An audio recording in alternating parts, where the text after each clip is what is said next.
별도로 너희를 기뻐한다 얘기 아니라 실제로 그러한 사건에 대해서 얘기하시는 거잖아요. 그래서 예수님을 믿는 그 순간에 무슨 일이 일어나는 거죠. 우리에게. 우리가 생각했던 우리의 처음은 어떤가요? 우리가 처음 예수님 믿을 때 잘 기억도 잘 안 날 것 같기도 하고, 특히 뭐 대신앙 같은 경우에는 어느 시점인지도 잘 모르고, 우리 애들한테는 계속 의심스러울 때마다 행동거지가 좀 바르지 않을 때마다 한 번씩 물어보거든요. 너 예수님 믿니? 이렇게 언제 믿었니? 이렇게 물어보기도 하고 그렇습니다. 저는 가만히 생각해 보니까 전에 한번 말씀드렸던 성서기도원에서 성경책을 나눠줬는데 그것을 이렇게 넘겨보면서 예수님을 좀 만난 것 같아요. 예수님의 말이 부처님보다 훨씬 훌륭하신 것 같아요. 이게 말이 너무 훌륭하고, 이거 뭐 군더더기도 없고, 그리고 무슨 말인지 알겠고, 부처님 말씀은 무슨 말씀이신지를 모르겠어. 이게 뭔가 이렇게 심오한 거는 같은데 도대체 뭘 말하는 건지를 잘 몰라요. 그래서 일단 그리고 또 한글로 돼 있고 성경이, 그 불경은 또 이 한문으로 돼 있고 이래가지고, 그리고 불경 그거 외워봤자 도대체 무슨 말인지를 모릅니다. 그게 봉어라고 인도말을 한문으로 번역해가지고 또 한글로 이게 써놓은 거라 단체 잘 몰라요. 뭐 말인지 좀 강의 같은 거 이제 하나씩 이제 들으면 아 이렇구나 해도 또 외울 때는 또 까먹죠. 주기도문 한글로 되어 있으니까 얼마나 좋아요. 그러니까 읽으면서 아 이런 기도를 하고 계시는구나. 뭐 그래도 예, 반야신경 외워서 믿음이 세지는 사람은 아무도 없을 겁니다. 그 불경 외우면서 그냥 외울 뿐 종교적인 어떤 도장 같은 거 그런 거라고 볼 수 있는데, 저는 예수님의 말씀이 저한테 굉장히 쐐기에 깊이 박힌 것 같아요. 너무 멋진 분이다 예수님이. 그리고 그분 눈에 좀 들었으면 좋겠다는 생각이 들었거든요. 그분 눈에 좀 들었으면 좋겠다. 이렇게 멋진 분의 눈에 좀 들었으면 좋겠다. 근데 교회 가서 목사님의 설교를 듣게 되는데, 이제 그 목사님이 하나님이 모든 사람을 다 사랑하신다 이런 설교의 내용이었어요. 그리고 죄인이 그 속에 속해 있고, 근데 제 마음속에 그게 쑥 들어와가지고 믿어졌던 것 같아요. 전체 다는 믿어진 건 아니고 사랑한다는 말은 믿을 수 없는데 관심은 좀 있나 보다.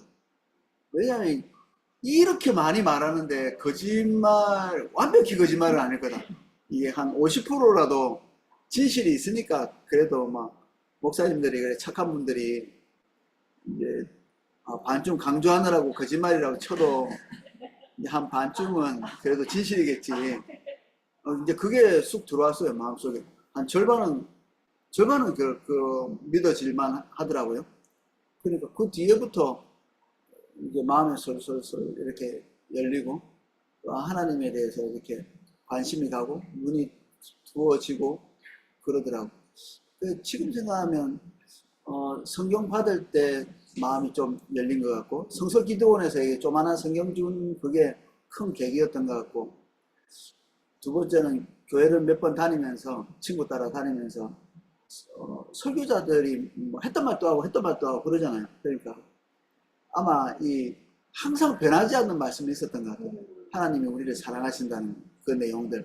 기승전 하나님께서 우리를 사랑하신다. 그게 지겹게 들릴 수도 있는데, 이게 자꾸 들으니까 어제 듣고 오늘 없었으면 생각을 안 해봤을 텐데, 한 3, 4주 다녔는데 계속 그 말이 반복적으로 이렇게 포함되어 있으니까 진짜 그런가 싶고, 그때 마음이 좀 열리는 그 시점부터 이제 주일 설교 들을 때마다 껑충껑충 이렇게 조금 열렸던 것 같아요. 이 설교를 들으면서. 우리 친구는 나한테 전도 안 하더라고요. 자신이 없었나 봐. 자식들이 준비가 안 돼가지고 어쨌든 데리고 와가지고 교회에서 목사님 말씀 듣고 전환되고, 근데 어느 한 시점에 이제 듣고 나서 설교를 듣고 교회를 이렇게 저희 교회가 그때 처음 다녔던 교회가 산 중턱에 있었고요. 우리 학교는 산 꼭대기에 있었어요. 그러니까 여기 내려왔다가 올라갔다가 내려왔다가 올라갔다가 그렇게 주일날 설교 듣고 학교로 올라가는 길에 깨달아졌어요. 그 말씀이. 근데 막 가슴에서 이렇게 뱃속에서 생수가 솟아나는 거, 진짜 물이 퐁퐁 올라오는 것처럼 기쁨이 막 생기면서 예수 믿는 게 내가 예수 믿었나? 그런 생각이 들면서 그때 눈이 이렇게 좀 달라지더라고요. 그 나무도 달라지고 꽃도 달라지고 사람도 달라지고 나 자신을 보는 느낌도 달라지고 우주가 다 달라지는 거예요. 근데 그런 그 현상들을 이 책에 왕의 부르심이라고 이렇게 적혀 있어요. 왕의 부르심. 그 전에도 뭐 전도를 조금씩은 받았겠죠. 그런데 결정적인 계기가 한 번 있는 거죠. 복음이 믿어지고 아니라고 말할 수 없고 거짓말이라고 말할 수 없는 한 계기, 이게 유효적 복음이라고 이렇게 하는 겁니다.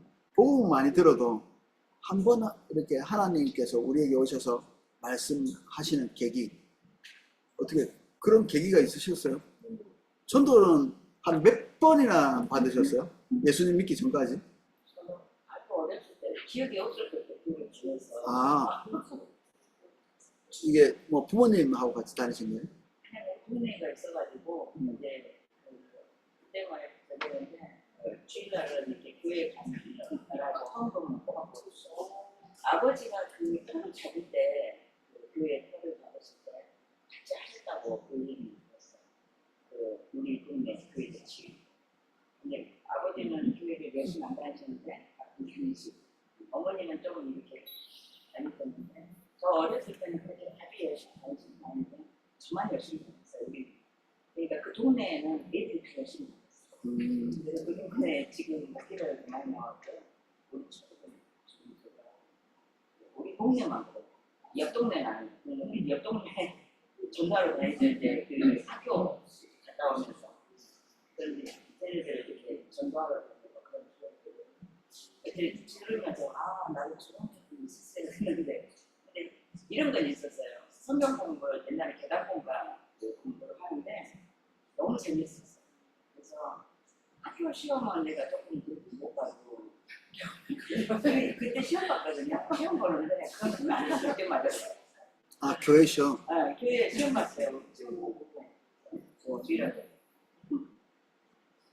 위호적 복음, 왕이 이렇게 부르시는 것처럼 거부할 수 없는 그 진리에 대한 그 이해 같은 것들이 있었나요?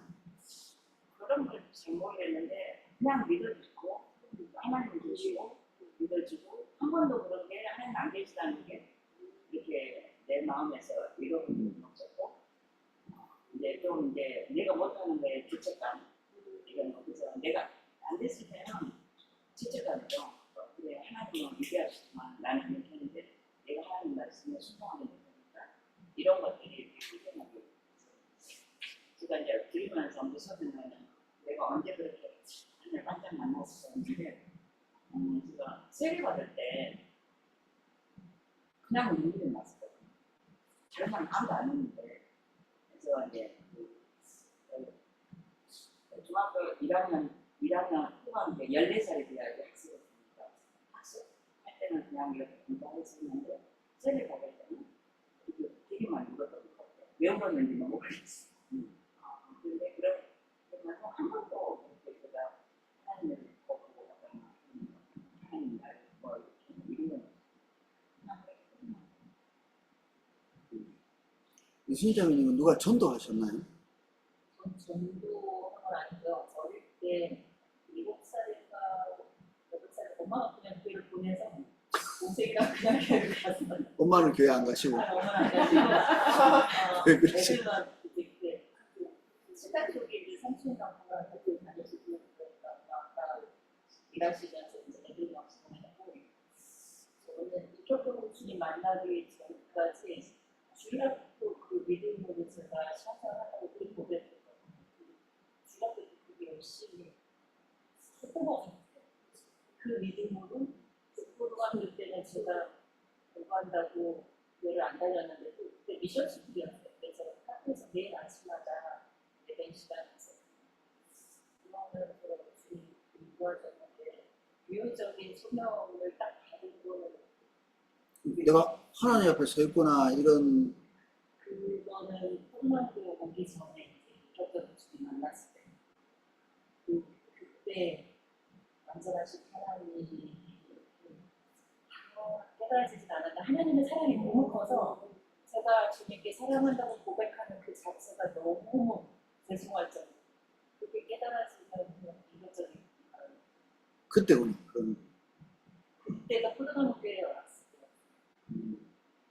그 전에 계속 제가 신앙생활하면서 주님 찾고 있었는데 그때 조금씩 열어주셨겠지만 제가 인지한 거는 그때요.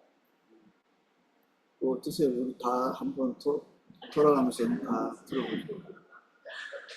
딱 하나님 앞에 딱 섰다는 느낌이 드실 때. 네. 저는 원래 어릴 때는 그냥 친구들 따라서 그냥 똑똑하게 주고 하니까 그 교회를 갔는데 자라오면서 완전히 교회는 전혀 잊어버리고 살았어요. 완전히 잊어버리고 살다가 결혼해서도 아이들 키울 때까지도 교회는 안 다녔어요. 제가 다닌 지가 한 15년 정도나 2003년부터 다녔으니까 다니게 된 계기도 이제 제가 크게 아픈 게 2001년도에 한번 크게 아팠어요. 근데 그때도 교회는 몰랐어요. 오히려 내 동생이 교회를 다니는데 와서 뭐 신방을 교회 목사님 모시고 신방 오면 너무 싫을 만큼 많이 강박해 있었어요. 2003년도에 또 크게 한번 아팠어요. 그리고 나서는 이제 저희 남편은 태어나서 교회를 한 번도 가본 적이 없고 그러긴 한데 저를 끌고 이제 교회를 나간 거예요. 네? 왜요? 왜냐면 내가 그 수술을 할 때 하나님 앞에 가서 기도했대요. 우리 마누라 살려주면 제가 교회 나가겠습니다. 그런데 나중에 보니까 다 머리에 뭘 쓰고 있는데 자기는 안 주고 다른 사람 다 줬대요. 그러니까 천주교인지 기독교인지도 모르고 아무 때나 일단 가셨구나. 그렇게 해서 그냥 간 거예요. 그래서 다른 사람 다 주는 자기는 거금에 헌금을 했는데 자기는 안 주더라 뭐 이러면서 그 정도로 몰랐는데 제가 태어나자마자 나 데리고 그 앞에 있는 교회를 나가는 거예요. 근데 가보니까 이 왕의 부르심을 이게 보다 보니까 하나님이 극적으로 나를 당신의 자녀 삼으시기 위해서 정말 돌아보니까 하나님의 플랜 속에 있었던 거예요. 근데 제가 가보니까 우리 딸이 왜 여기서 다니고 있었지? 얘가 교회를 다니는 걸 의식하지 못하고 나는 계속 집단생활을 했으니까 또 보니까 얘가 미술수술 간 거예요. 공부를 잘했는데 얘가 서울여상을 간다면서 굉장히 아주 완강하게 얘가 그랬던 적이 있어요. 데이터 하나 주면서 가야 해 미국을 집어라. 왜냐면 나중에 후회하면 안 되니까. 거기가 보니까 미션 스쿨이었던 거예요. 근데 얘가 보니까 나중에 되니까 이 워십팀을 교한 거예요. 그럼 반민교회나 이런 데 가서 워십을 하고 막 이렇게 막 했더라고요. 근데 전혀 몰랐는데 가보니까 딸이 있는 거예요. 야, 신기하다. 그러니까 신기한데 저는 믿어지진 않아서 가서 예배를 드리는데 하염없이 눈물이 나는 거죠. 너무 창피하고 기분이 나쁜 거예요, 이게. 왜냐면 나는 하나 때문에 믿어지지가 않는데 왜 나한테 눈물이 왜 이렇게 나는 거야. 그러니까 오히려 너무 반항을 받게 되고 안다. 왜냐면 내가 믿어지지가 않는데 눈물이 나는데 너무 웃기잖아요. 너무 나랑 다르잖아요. 그래서 안 가기로 결정하고 근데 우리 남편은 그때 술도 마시고 담배도 피우고 아주 그러는데 그 권사님들 틈에서 맨날 기도해 달라 그러면서 그 담배가 고파서 예배 끝나기 전에 빨리 피고 들어가는 거. 그러면서도 나를 위해서 기도를 했대요. 그 교회가. 그러면서 제가 집에 있으면서 교회를 안 갔는데 그 집에 있는 시간이 편해졌어요. 이 화면에 들어오신 분이 답답하겠다. 누가 얘기하시는지. 이건 아니다 싶어서 이왕에 안 편할 거면 교회 가서 안 편하자. 불편하면 여기서도 불편하고 거기서도 불편하면 가서 차라리 불편하게 놔뒀다. 남편 따라서. 그리고 나서 이제 남편 따라서 갔는데 뭔가 있는 것 같은 느낌이 있는 거예요. 저 사람들 보니까 이유 없이 울진 않을 것 같고 이런 느낌 있잖아요. 그래서 그때 어떤 사모님